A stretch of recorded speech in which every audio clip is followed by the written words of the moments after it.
She stood in our kitchen and said, "I want a divorce." Handed me a lawyer's card. Said I could only speak through him. When I walked into that lawyer's office and said, "Yes, I'm the husband," his hands started shaking. That's when I knew she'd made a terrible mistake. She had no idea what I'd already found. My name is Julian Prescott. I'm 42 years old, and until 3 months ago, I thought I had it all figured out.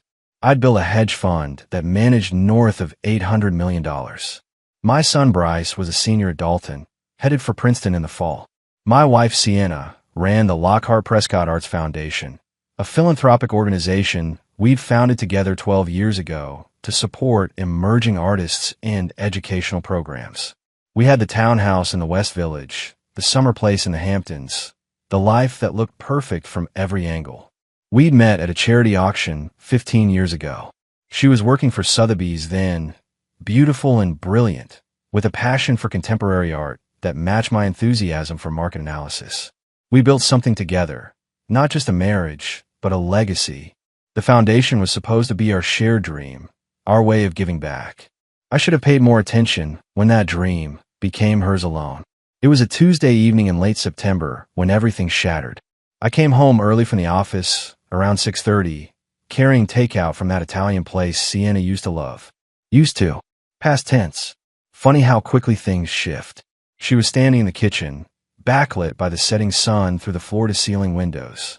Her dark hair was pulled back in that severe ponytail she wore to board meetings. She didn't look up when I walked in. Her fingers moved across her phone screen with practiced efficiency. "I got the Pappardelle," I said, setting the bag on the marble island. "And that wine you mentioned last week." She finally glanced up. Her expression was flat, businesslike, the same look she gave disappointing grant proposals. "I want a divorce." 4 words, delivered without preamble, without emotion, without even the courtesy of eye contact afterward. She'd already looked back down at her phone. I stood there, one hand still on the takeout bag, trying to process what I just heard. The refrigerator hummed. Somewhere upstairs, Bryce's music played faintly through his closed door. The normalcy of those sounds made the moment feel surreal. "What?" I managed. Sienna slid a business card across the island toward me. Thick stock, embossed lettering. Kenneth M. Hollister, ESQ family law specialist. High asset divorce. "All communication needs to go through him," she said, her voice as smooth and cold as the marble between us. "I'd appreciate it if you'd respect that boundary." "Sienna, what the hell is?" "I'm not discussing this with you, Julian." She picked up her bag, her movements deliberate and controlled.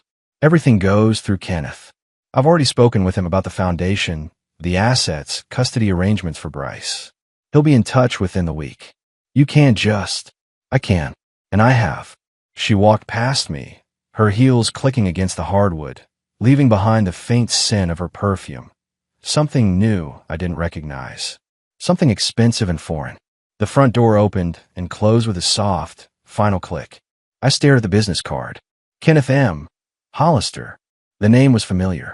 I'd heard it whispered at cocktail parties, always with a mix of respect and dread. He was the attorney you hired when you wanted to win at any cost. The man who'd taken apart 3 different hedge fund managers in divorce proceedings, leaving them with fractions of what they built. And my wife had hired him without saying a word to me first. I turned the card over in my hands. My reflection wavered in the darkening window glass. A man who suddenly looked older than 42, holding takeout that would go cold, standing in a kitchen that no longer felt like home. Upstairs, I heard Bryce's door open. His footsteps on the stairs. "Dad," he called out. "Is Mom home?" I thought I heard. He appeared in the doorway, still in his Dalton lacrosse sweats, and stopped when he saw my face. "Dad, what's wrong?" I looked at my son, 17, on the verge of everything, still believing the world made sense, and realized I couldn't tell him yet. Not until I understood what was happening myself. "Nothing," I said, forcing my voice steady. "Your mom had a run out. You hungry?" That was the moment I stopped being her husband and became her opponent. The first 72 hours after Sienna left, I operated on autopilot. I told Bryce his mother was traveling for foundation business. Not entirely a lie, since she'd checked into the Four Seasons. I went to the office, ran my portfolio reviews, took calls from Dubai and Singapore. On the surface, nothing had changed. But at night, alone in our bedroom that now felt cavernous, I started digging. I'm a hedge fund manager. My job is finding patterns where others see noise, spotting discrepancies in financial statements, understanding when numbers tell a different story than words. I'd spent 20 years reading markets. Now I was reading my marriage, and what I found made my blood run cold. I started with the cloud storage we'd shared for the foundation. We'd always kept everything transparent: donor lists, grant applications, expense reports. It was our rule, our way of staying accountable. The access was denied. Password changed. I tried again, thinking I mistyped. Same result. She'd locked me out sometime in the last month, maybe longer. I'd been too busy with quarterly reports to notice. I pulled up our joint credit card statements instead. 3 charges jumped out immediately. A payment to a fertility clinic in the Upper East Side. $14,000. Dated 6 weeks ago. My hands went still on the keyboard. We'd never discussed having another child. Bryce was 17. That conversation was long over. I kept scrolling. More charges. A wire transfer labeled Creative Consulting Services for $32,000 to a company called Fontana Arts, LLC. Another one, same company, $28,000. Both in the last 4 months. I never heard of Fontana Arts. I opened a new browser tab and searched the name. The website was minimalist.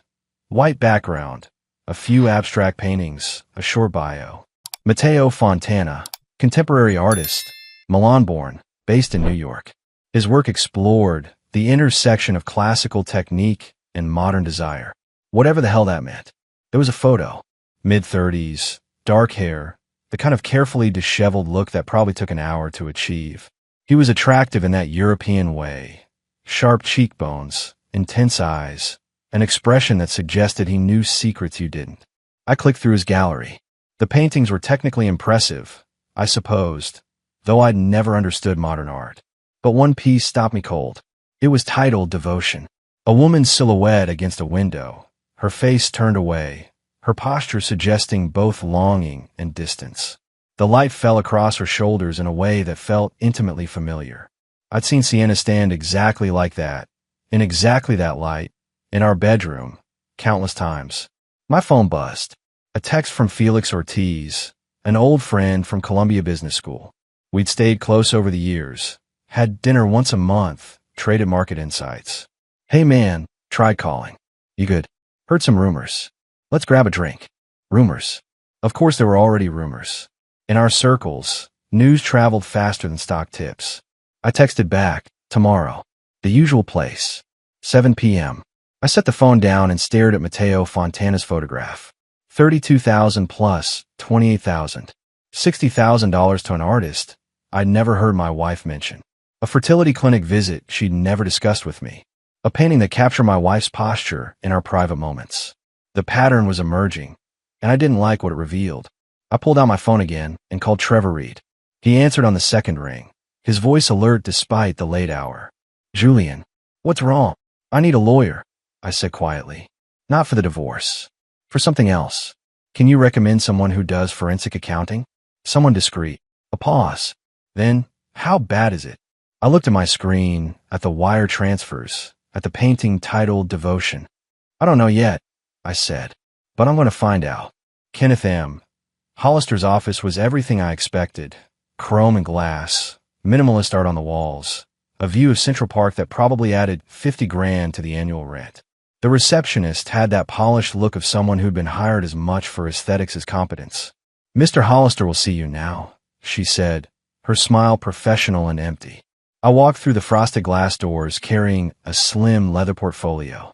Inside it was 3 days of work, bank statements, wire transfers, incorporation documents for Fontana Arts LLC, and a series of photographs that told a story Sienna probably thought was invisible.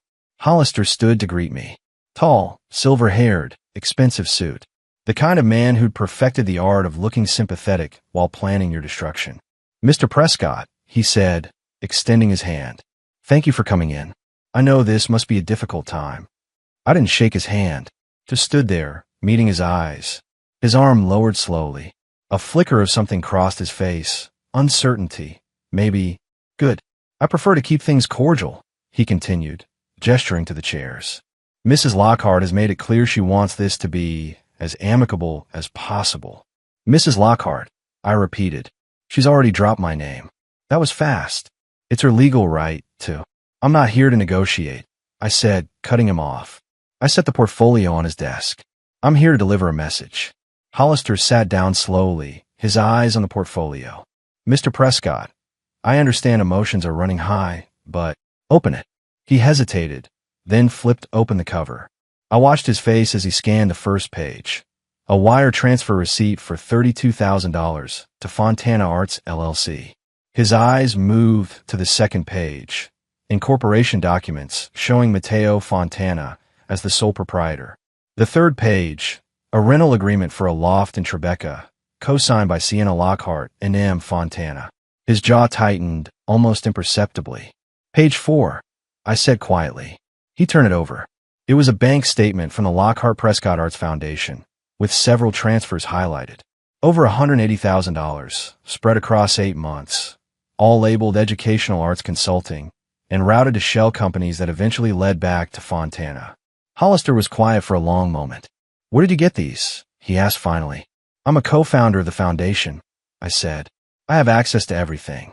Well, everything she didn't think to lock me out of fast enough. He closed the portfolio carefully, his courtroom composure reasserting itself. Even if these transactions occurred, that doesn't necessarily indicate. Page 7. He opened it again. This time it was a printed screenshot from a deleted Instagram story. Sienna and Matteo at a gallery opening, his hand on her lower back, both of them laughing. The timestamp was from 11 months ago. She thinks she deleted it, I said. But the internet never forgets. Especially when you pay someone who knows where to look. Hollister set down the folder. For the first time since I'd walked in, he looked genuinely uncomfortable. Mr. Prescott, what exactly are you proposing? I leaned forward. Here's what's going to happen. You're going to call my wife and tell her that I'm willing to discuss terms. But those terms include full financial disclosure from the foundation, every transaction, every donor, every grant for the last 3 years. You're going to tell her I want a forensic audit, and I want it completed by an independent firm of my choosing. That's highly unusual in a divorce proceeding. This isn't just a divorce proceeding, I said. This is potential fraud involving a 501c3 organization. Donor funds, potentially misappropriated for personal use. The IRS tend to take a dim view of that. His face went pale. You're threatening to involve federal authorities? I'm not threatening anything, I said, standing up. I'm explaining the situation. If Sienna wants this to be amicable, we do it my way. Full transparency. Fair division. And she steps down from the foundation immediately. And if she refuses? I picked up my portfolio. Then I make a phone call to the Southern District of New York and let them decide if $180,000 in questionable transfers warrants an investigation. I walked to the door, then paused and looked back. Oh, and Hollister? Tell her that her boyfriend's married. Has been for 9 years. 2 kids in Milan. I have the marriage certificate if she'd like to see it. The color drained from his face completely. Yes, I said quietly. I'm a husband. And for just a moment, Kenneth M. Hollister's hand started trembling against his desk. Trevor Reed called me at midnight, 3 days after my meeting with Hollister. Julian, we need to talk. In person, not over the phone. His voice had that edge I recognized from law school, the tone he used when something was seriously wrong. We met at a coffee shop in the West Village, the kind of place that stayed open late for insomniacs and shift workers. Trevor looked exhausted, his tie loosened, his usual polish replaced with something raw. I found something, he said without preamble. And you're not going to like it. He slid a manila envelope across the table. Inside were bank statements. Not mine, not Sienna's. Felix Ortiz's. Felix, I said, confused. What does he have to do with? Look at the deposits. I scanned the pages. Regular salary deposits from his consulting firm. Nothing unusual. Then I saw them. Monthly payments, $3,500 each, going back 8 months. The source was listed as LS Consulting Services. LS, Trevor said quietly. Lockhart Sienna. I cross-referenced the LLC registration. It's one of her shell companies. My hands went still on the paper. Felix has been taking money from Sienna. For 8 months. I talked to a guy I know at his bank, off the record. The payment started about 2 weeks after you told Felix you were thinking about restructuring the foundation's investment strategy. The implications hit me like cold water. Every conversation I'd had with Felix over the past 8 months, every piece of market intelligence I'd shared, every private concern about the foundation's finances, all of it had gone straight back to Sienna. He's been reporting to her, I said. Trevor nodded. I'm sorry, man. I know you two go way back.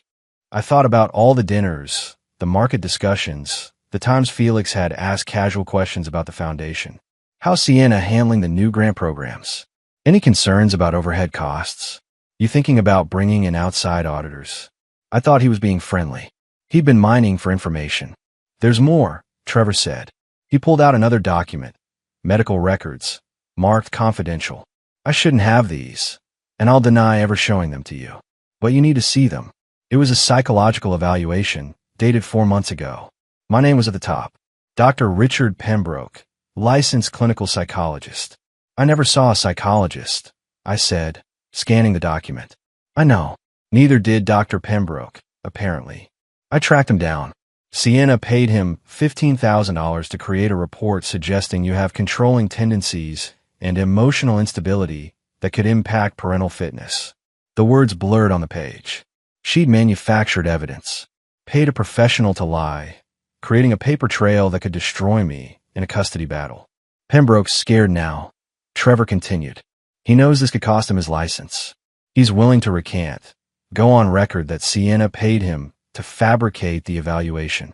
I set the document down carefully, my hands shaking with barely controlled rage. She was building a case, I said quietly. For months, while I was sleeping next to her, trusting her, she was systematically constructing a narrative where I'm the villain. Julian. And Felix helped her. I looked up at Trevor. My friend. Someone I trusted for 20 years. Trevor's expression was grim. What do you want to do? I pulled out my phone and opened the voice recorder app. Set up a meeting with Felix, I said. Tell him I want to discuss investment opportunities. Somewhere public, but quiet. And make sure you're there, recording everything. You're going to confront him. I'm going to give him a chance to come clean, I said. And when he doesn't, because men like that never do, I'm going to make sure every word of his confession is documented. Trevor studied my face. You've changed. In the last week, you've changed. No, I said, standing up. I've just stopped pretending the people I trusted deserve that trust. I walked out into the cold night air, my breath fogging in the October darkness. Somewhere across the city, Sienna was probably sleeping peacefully, confident in her strategy, her manufactured evidence, her paid informant. She had no idea the war had just shifted. The letter arrived on a gray Monday morning in early November. Official IRS letterhead, certified mail, the kind of envelope that makes your stomach drop even when you've done nothing wrong. Except Sienna had done plenty wrong. I opened it at my kitchen table, Bryce already at school, the house silent except for the hum of the refrigerator. The language was bureaucratic and formal, but the message was clear. The Lockhart Prescott Arts Foundation was under audit. Suspected misappropriation of donor funds. Potential violations of 501c3 regulations. I hadn't made that call to the Southern District yet.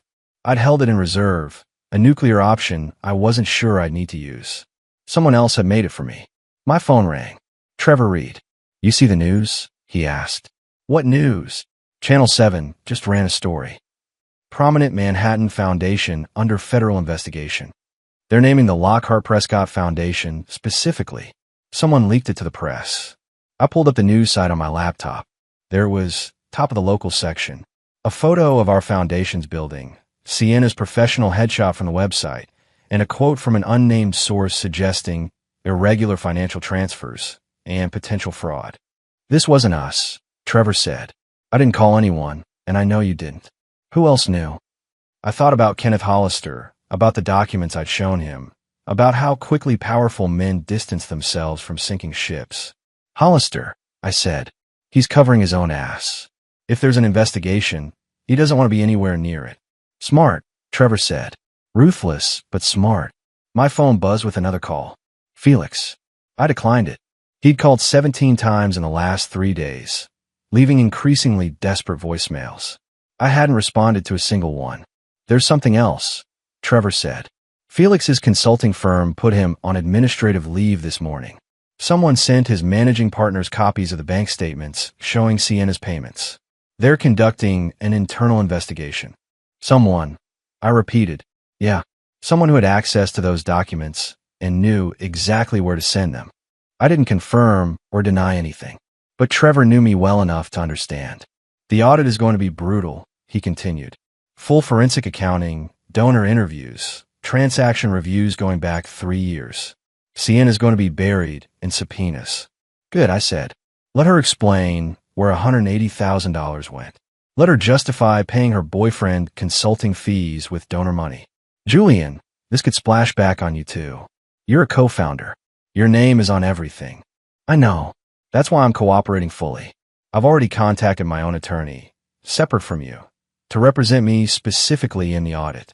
I'm providing every document they ask for, every record, every communication. I want them to see I had nothing to do with this. That's smart, Trevor said. Distance yourself early. After we hung up, I sat there staring at the IRS letter. This was real now. Federal investigation, media coverage, the kind of scandal that ended careers and destroyed reputations. Sienna had built her entire identity around being a cultural leader, a philanthropic visionary. Now that image was disintegrating in real time. My phone buzzed again. This time it was a text from an unknown number. We need to talk. Please. I can explain everything. S. I stared at the message for a long moment. Then I blocked the number. An hour later, another text from a different number. Julian, I know you're angry, but this is getting out of control. The IRS, the media. We need to present a united front. For the foundation. For Bryce. Please call me. I blocked that number too. By evening, I blocked 6 different numbers. She was desperate now, scrambling to control the narrative, to pull me back into her orbit. But I was done being controlled. Bryce came home from lacrosse practice around 7, his face troubled. Dad, some kids at school were talking about Mom. About the foundation. Is it true? Is she in trouble? I'd been dreading this conversation. I gestured for him to sit down. Your mother made some decisions with foundation money that she shouldn't have made, I said carefully. The government is looking into it. It's serious, but it's her situation to deal with, not yours. Did she steal money? The word hung in the air between us. Steal. Such an ugly, simple word for such a complicated betrayal. She moved money in ways she wasn't authorized to, I said. Whether that's legally theft is for the authorities to decide. Bryce was quiet for a long moment. Is she going to jail? I don't know, son. I honestly don't know. He nodded slowly, processing. Are you okay, Dad? The question surprised me. I've been so focused on protecting him, on managing the crisis, that I hadn't stopped to consider my own state of mind. I will be, I said. We both will be. That night, alone in my study, I received an email from the Foundation's Board of Directors. Emergency meeting scheduled for Wednesday. Agenda: discussion of current federal investigation and potential leadership changes. Sienna was about to lose everything, and I felt nothing but cold satisfaction. The fallout came faster than I expected. Wednesday morning, I received a forwarded email from one of our Foundation's board members. It was a press release from the Mercer Gallery in Chelsea, one of the 3 galleries that represented Matteo Fontana. In light of recent allegations regarding financial impropriety, the Mercer Gallery has elected to suspend its professional relationship with artist Matteo Fontana pending the outcome of ongoing investigations. We maintain the highest standards of ethical conduct. The statement went on, carefully worded to distance the gallery from any scandal while leaving the door open to resume the relationship if Matteo was somehow cleared. By noon, 2 more galleries had issued similar statements. The Luminoso Art Space and the Brooklyn Contemporary both suspended Matteo's upcoming exhibitions. His fall show, the one Sienna had been promoting on Instagram for months, was canceled outright. I pulled up his Instagram account. The comment section under his latest post was a bloodbath. Your patron's a thief, and you're complicit. How much of that foundation money went into your pocket? Does your wife in Milan know about your New York muse? That last comment had 1,700 likes. Someone had leaked the marriage certificate. The story about Matteo's wife and children in Italy was spreading through art world social media like wildfire. Gallery owners were distancing themselves. Collectors were pulling out of purchases, and Mateo's carefully crafted image as a romantic artist was disintegrating. Trevor called around too. "Did you see Fontana's statement?" he asked. "What statement?" "Check his website." I pulled it up. There, on the front page, was a message posted an hour ago. "I am deeply troubled by recent allegations involving the Lockhart Prescott Foundation. I want to be clear that I had no knowledge of any financial irregularities. All consulting fees I received were for legitimate services." "He's throwing her under the bus," I said. "Of course he is," Trevor replied. "He's trying to save his career. He'll claim he was just an innocent artist who accepted consulting fees in good faith. Sienna's the one who'll take the fall for fraud. What about the loft? The co-signed lease? He'll say it was a professional arrangement. Studio space. Nothing romantic. He'll deny everything that can't be proven in a photograph." I thought about the painting I'd seen, Devotion, the one that captured Sienna's silhouette so perfectly. Mateo had made money off his relationship with my wife, both through her payments and through his art. Now he was abandoning her to protect himself. "What piece of work?" I muttered. "Artists," Trevor said drily. "They're all the same. Passionate when it's profitable, pragmatic when it's not." That evening, I received a call from an unknown number. Against my better judgment, I answered. "Julian." Sienna's voice, tight with stress. "We need to talk. Face to face." "We don't need to do anything," I said. "All communication goes through the lawyers. That was your rule, remember?" "Julian, please. This is spiraling out of control. The IRS, the media, the galleries. Mateo won't even return my calls. I need help." The desperation in her voice was almost satisfying. "Almost. You made your choices, Sienna. You hired a lawyer to handle communications. Use him." "Hollister dropped me," she said quietly. "This morning. He said the case was too complicated and recommended I find different counsel." I wasn't surprised. Hollister was smart enough to know when a client was radioactive. "Then find different counsel," I said. "I can't afford anyone good. The foundation accounts are frozen. My personal accounts are being reviewed. Julian, I have nothing liquid. Everything's tied up. You should have thought of that before you spent $180,000 on your boyfriend. It wasn't like that. The money was for legitimate consulting. Mateo was helping develop educational programs." "Stop," I said. "Don't lie to me anymore. I've seen the receipts. I know about the loft, the fertility clinic, the gifts. I know everything." Silence on the other end.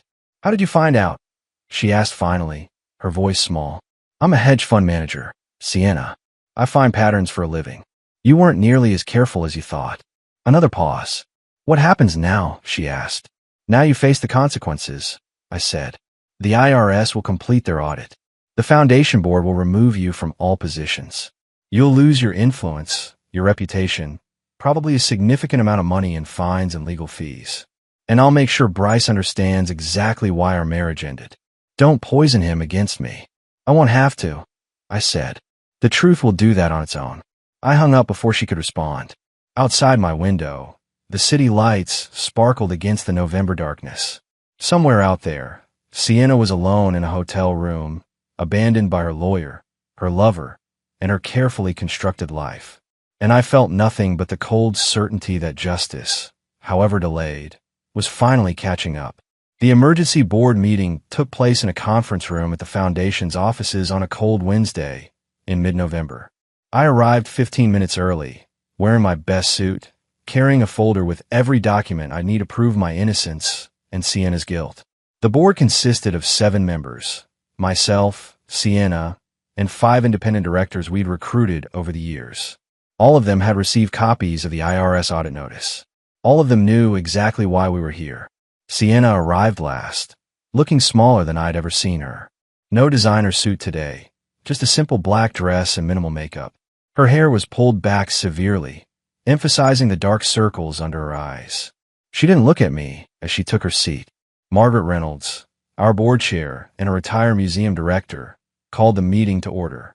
"We're here to discuss the foundation's response to the current IRS investigation," she said, her voice crisp and professional. "Julian, you requested time to address the board. Please proceed." I stood, opened my folder, and began. "For the past 12 years, I've been proud to serve this foundation alongside my wife. We built something meaningful together, or so I thought. 3 weeks ago, I discovered that over $180,000 in donor funds have been transferred to shell companies connected to an artist named Matteo Fontana. I distributed copies of the wire transfers, the LLC registrations, the rental agreements. These transfers were authorized by Sienna alone, without board approval, and were labeled as educational consulting. In reality, they funded her personal relationship with Mr. Fontana. This represents a clear violation of our fiduciary duties and potentially criminal misuse of charitable funds. Sienna's face had gone white, but she didn't speak. Furthermore, I continued, I've discovered that Sienna used funds from our son's education trust, $43,000, for cosmetic surgery procedures, rhinoplasty, facial fillers, and other treatments. Money that was designated for Bryce's college education. That got reactions. Margaret's expression hardened. 2 other board members exchanged looks. I want to be clear, I said. I had no knowledge of these transactions. I've provided complete cooperation to the IRS and to our independent auditors. I'm prepared to step down from any leadership role if the board believes it's necessary, but I will not allow my reputation to be destroyed by actions I didn't take and didn't approve. I sat down. Margaret turned to Sienna. Mrs. Lockhart, do you wish to respond? Sienna stood slowly. Her hands were shaking. The transfers to Matteo were for legitimate consulting work, she said, her voice barely above a whisper. He was developing curriculum for our arts education programs. The amounts may seem high, but where are the deliverables? Margaret interrupted.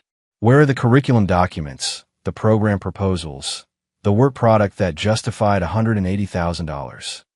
Sienna was silent. And the use of your son's trust fund? Margaret pressed. Can you explain that? I intended to replace it, Sienna said. It was temporary. I was going through a difficult time emotionally, and I made poor decisions.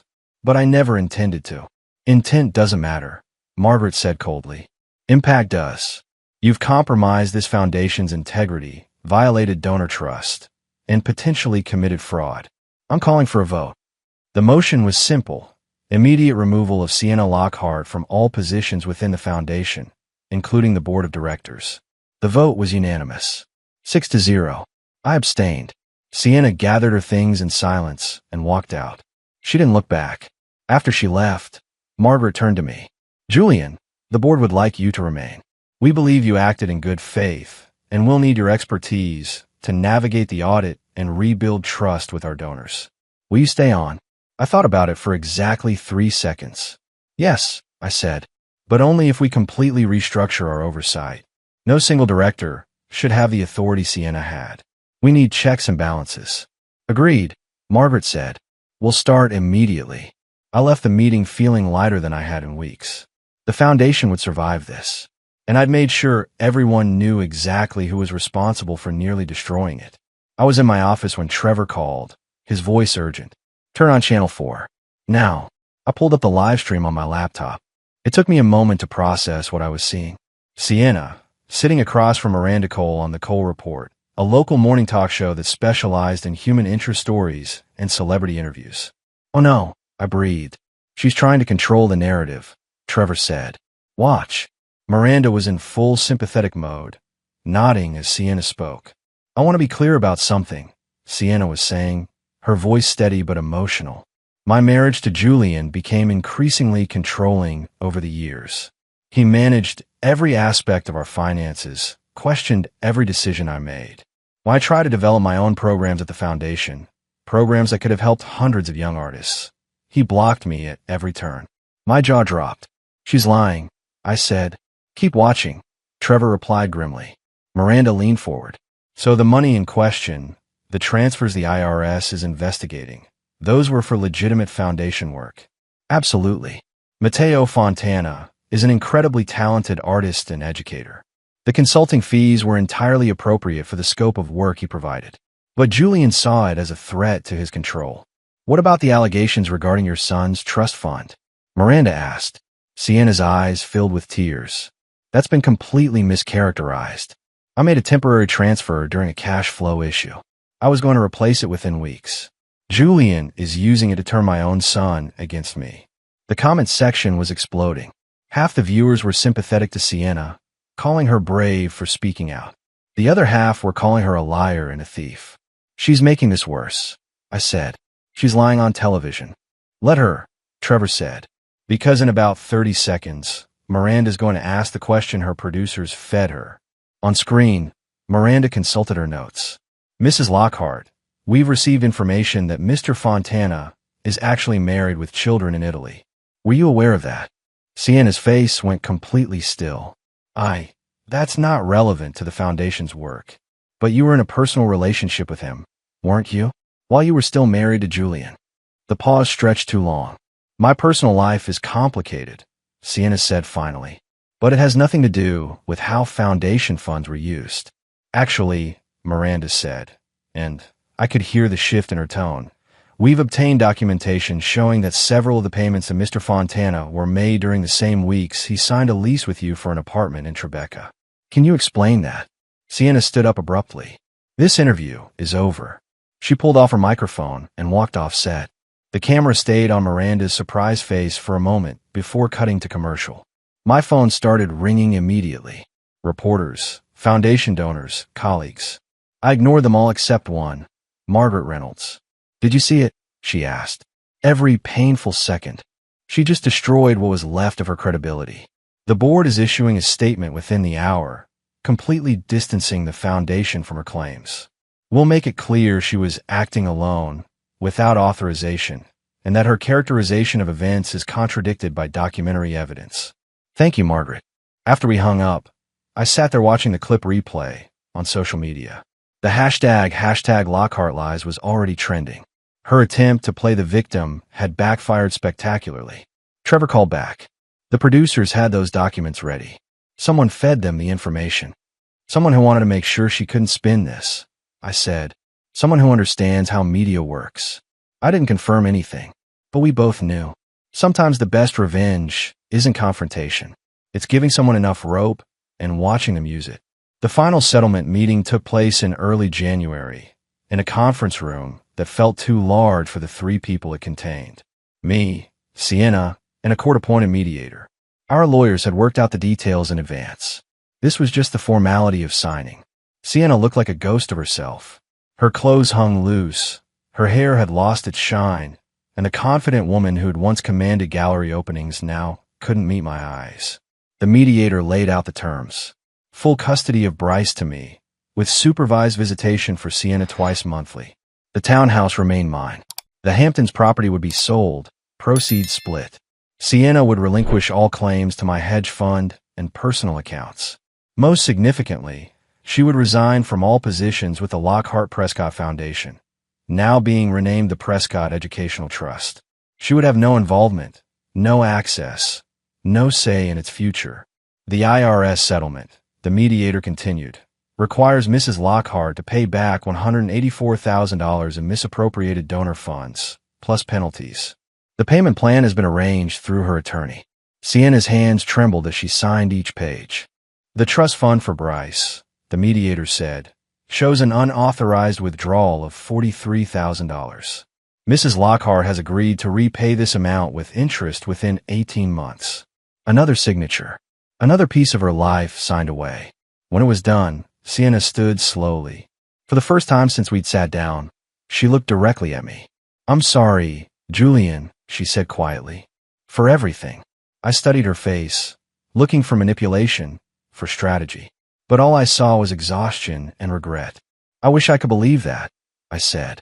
But sorry doesn't undo what you did. It doesn't restore what you stole from our son. It doesn't repair the Foundation's reputation. Sorry is just a word, Sienna. And words are all you have left. She flinched, but didn't respond. She gathered her papers and left without looking back. I sat there alone for a moment, staring at the signed documents that ended 15 years of marriage. I didn't feel triumphant. I didn't feel vindicated. I just felt tired. Trevor met me for dinner that night at our usual place. How are you holding up? He asked. I don't know. I said honestly. It's over. I won, I guess. But it doesn't feel like winning. Because it's not, Trevor said. It's surviving. There's a difference.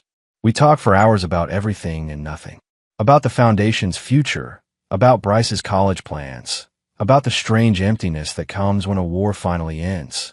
What about you? Trevor asked. What happens now? I thought about the question. Now I rebuild. The foundation, my relationship with Bryce, my life. In that order. And Sienna? Sienna is no longer my concern, I said. She made her choices. Now she lives with them. 3 weeks later, I received a letter forwarded from my attorney. It was from Matteo Fontana, handwritten, postmarked from Milan. Mr. Prescott, I want you to know that I never intended to cause harm to your family. What happened between Sienna and me was complicated, but I take responsibility for my part in it. I've returned to my wife and children, and I'm working to repair the damage I've caused there. I hope someday you can find peace. MF. I read it twice, then tore it up and threw it away. His apology meant nothing. His guilt meant nothing. He'd gotten his money, made his art, and gone home to his real life. The consequences belonged to Sienna alone. But somehow, knowing he felt guilty made the whole thing feel a little more finished.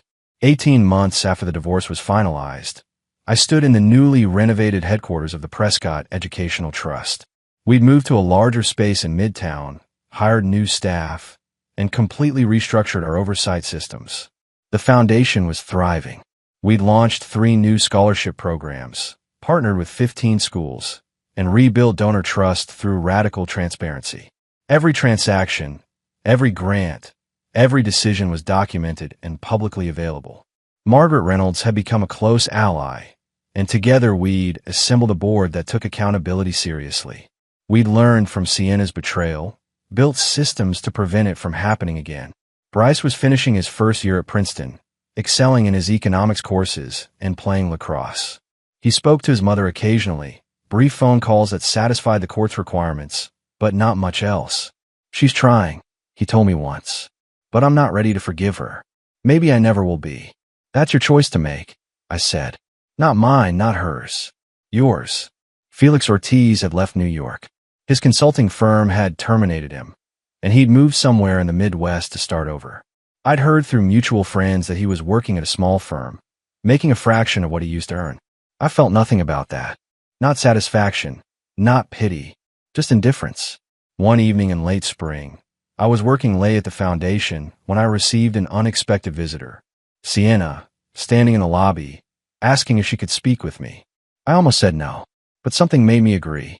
We sat in my office, the city lights spreading out below us. She looked better than she had at the settlement, healthier, more composed. But there was a sadness in her eyes that I recognized as permanent. I wanted to tell you in person, she said. I'm leaving New York, moving to Portland. There's a small nonprofit there that's willing to give me a chance. Data entry, administrative work. Nothing glamorous. Good, I said. I hope you succeed. She smiled faintly. I don't expect you to forgive me. I don't even expect you to believe me when I say I regret everything. But I wanted you to know that I'm trying to be better. For Bryce, if not for you. Bryce deserves that, I said. He deserves a mother who's honest, who's present, who doesn't put her own needs above his. Can you be that person? I'm trying to learn how, she said quietly. We talked for a few more minutes, polite and distant, like strangers who once knew each other. When she left, I knew it would probably be the last time I ever saw her. And I was okay with that. That night, I called Bryce at school. Hey, Dad, he answered. What's up? Nothing specific. Just wanted to check in. How are you doing? Good. Really good, actually. I got an A on my macro midterm. That's fantastic. We talked for a while about classes, lacrosse, his plans for the summer. Normal things. Father and son things. When we hung up, I sat at my desk and looked around my office. The foundation plaques on the wall, the photos of students we'd helped, the plans for new programs spread across my desk. This was what remained after the betrayal, after the lies, after everything burned down. Not revenge, not victory, just the quiet satisfaction of building something real, something good, something that would outlast all the damage Sienna had done. I thought about that first night, when she'd handed me the lawyer's card and walked out. How lost I'd felt, how unprepared. I'd survived it, more than survived. I'd grown stronger, clearer, more certain of who I was and what mattered. Sienna had tried to erase me from the narrative of our life together. Instead, she'd erased herself, and I'd moved forward without her. It was everything I needed.